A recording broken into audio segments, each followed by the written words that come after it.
बहुत समय पहले की बात है। एक घना जंगल था जिसमें हर दिशा में हरियाली फैली हुई थी। पेड़ों की शाखाएं आपस में उलझी थी, जैसे कोई हरी जाल बुन दी गई हो। उस जंगल के बीचों बीच एक छोटा सा तालाब था।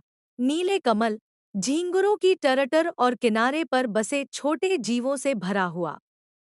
उस तालाब में मेंढकों का एक बड़ा परिवार रहता था, जिसका मुखिया था भोलू मेंढक, एक चतुर लेकिन दयालु स्वभाव का जीव। भोलू का नियम था, सब मिलजुल कर रहो, किसी पर विश्वास करो लेकिन आंखें बंद करके नहीं। उसकी बातों से तालाब के सब जीव खुश रहते थे। वहां कोई किसी से झगड़ता नहीं था। लेकिन एक दिन जंगल में हलचल मच गई। झाड़ियों के बीच से एक फुफकारती हुई आवाज आई। सा वह था कालिया, एक लंबा, काला और भयानक सांप। उसकी आंखें आग की तरह चमकती थीं और जहर इतना तीखा था कि जिस पर पड़ जाए वहीं पल में ढेर हो जाए। कालिया की नजर उस तालाब पर पड़ी। उसने मन में कहा, वाह, यहाँ तो रोज खाने के लिए मेंढक मिलेंगे। अब मैं इसी तालाब के पास रहूंगा। रात का समय था। तालाब के किनारे चांदनी झिलमिला रही थी। मेंढक अपने अपने कमल पत्तों पर बैठकर गा रहे थे। टर टर टर। उसी समय झाड़ियों में सरसराहट हुई। भोलू चौकन्ना हो गया। कौन है वहां? उसने पूछा। झाड़ियों के बीच से एक काली परछाई निकली। डरो मत, मैं कोई दुश्मन नहीं, तुम्हारा नया पड़ोसी हूं, सांप ने कहा अपने झूठे विनम्र स्वर में। भोलू थोड़ा पीछे हटा। पड़ोसी? लेकिन तुम सांप हो। तुम्हारा बसेरा तो जंगल में होता है। सांप मुस्कुराया। हाँ, लेकिन अब मैं बूढ़ा हो गया हूं, शिकार नहीं कर पाता। सोच रहा था, तालाब के पास रहूं, शांति से कुछ फल फूल खाकर दिन काट लूं। भोलू ने अपने साथियों की तरफ देखा। सब मेंढक फुसफुसाने लगे। क्या सांप सच कह रहा है? कहीं धोखा तो नहीं?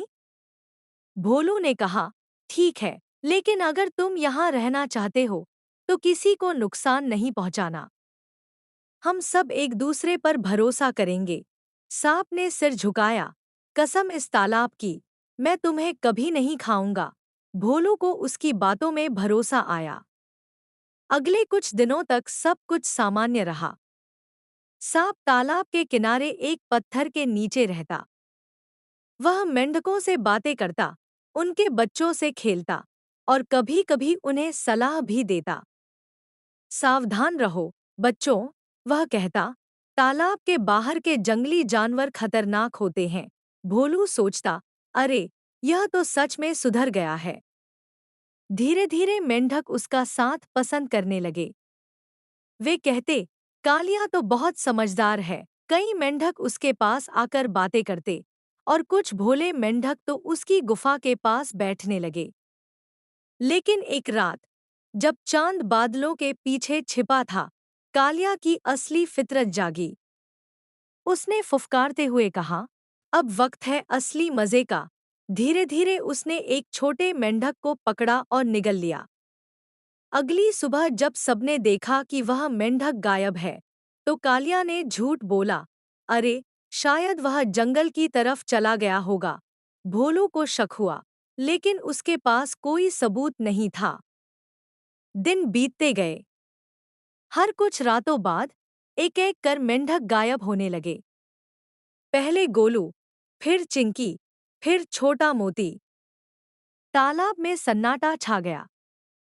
किसी को समझ नहीं आ रहा था कि आखिर उनके साथी जा कहाँ रहे हैं। भोलू ने कहा, कुछ गड़बड़ जरूर है, मुझे इस पर नजर रखनी होगी। उसने कुछ चालाक युवा मेंढकों को बुलाया। आज रात हम कालिया पर नजर रखेंगे। कोई आवाज नहीं करेगा। रात गहरी हुई, बादल छाए और बिजली चमकी। सांप अपनी गुफा से बाहर निकला। उसकी जीभ बार-बार हवा में हिल रही थी। जैसे वह शिकार सूंघ रहा हो। और फिर उसने तालाब के किनारे बैठे एक मासूम मेंढक को पकड़ लिया। भोलू ने यह दृश्य देखा तो गुस्से से कांप उठा। वह चिल्लाया, धोखेबाज! तूने हमसे झूठ बोला। सांप फुफकारा, हा हा हा। मूर्ख मेंढक! तुम सब पर दया दिखाना मेरी गलती थी। अब तुम सब मेरे भोजन हो। पूरा तालाब डर से भर गया। मेंढक इधर-उधर भागने लगे।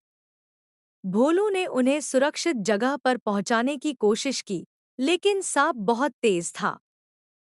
अगली सुबह तालाब वीरान था। कई मेंढक या तो मारे जा चुके थे या भाग गए थे। भोलू अकेले बैठा सोचने लगा, अगर हम सीधे लड़ेंगे तो हार जाएंगे। हमें चाल चलनी होगी। उसने बाकी बचे मेंढकों को बुलाया, अब हमें अपनी बुद्धि से काम लेना होगा। आज रात हम कालिया को जाल में फंसाएंगे। सभी ने ध्यान से उसकी योजना सुनी। रात ढल चुकी थी। भोलू और उसके साथियों ने तालाब के पास की मिट्टी में गहरा गड्ढा खोदा और उस पर कमल के पत्ते बिछा दिए ताकि वह दिखाई न दे। फिर सब मेंढक जोर-जोर से टर्राने लगे ताकि सांप का ध्यान उनकी ओर जाए। कालिया अपनी गुफा से बाहर आया। आखिरकार शिकार खुद बुला रहे हैं। वह सरकता हुआ आगे बढ़ा। भोलू ने कहा, ओह कालिया भाई, कल की बात के लिए माफी चाहता हूँ। हमने सोचा तुम्हें रात के खाने पर बुलाए। सांप मुस्कुराया, हाँ, अब तो मजा आएगा। वह जैसे ही आगे बढ़ा, उसके नीचे की मिट्टी धंस गई। धम्मा!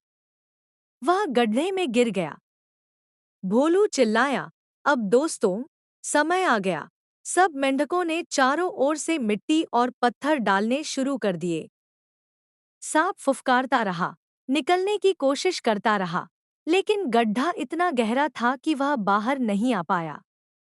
धीरे-धीरे वह वहीं दब गया, मिट्टी और पानी में मिल गया। अगली सुबह सूरज निकला। तालाब में फिर से जीवन लौट आया। पंछियों ने गाना गाया, मेंढकों ने टर्राना शुरू किया और कमल फिर से मुस्कुराए। भोलू ने सबको इकट्ठा किया और कहा, याद रखो, दुनिया में बुराई हमेशा मीठे शब्दों में आती है। जो जरूरत से ज्यादा मीठा बोले, उस पर पहले भरोसा नहीं, जांच करो। हमने सीखा है कि बुद्धि और एकता से कोई भी दुश्मन जीता जा सकता है। सब मेंढक बोले, भोलू भैया की जय, एकता की जय। और उस दिन से तालाब में शांति लौट आई। भोलू की समझदारी और सबकी एकजुटता से उन्होंने न केवल अपने दुश्मन को हराया, बल्कि एक सीख भी पाई। चालाकी से आई बुराई को सिर्फ बुद्धिमत्ता और एकता ही मिटा सकती है। कहानी का संदेश, दूसरों पर आंख मूंद कर विश्वास मत करो। बुद्धि, धैर्य और एकता से कोई भी संकट हल किया जा सकता है। बुराई चाहे कितनी भी चालाक क्यों न हो, सच और समझदारी हमेशा जीतती है। ऐसी ही कहानी सुनने के लिए चैनल सब्सक्राइब करें।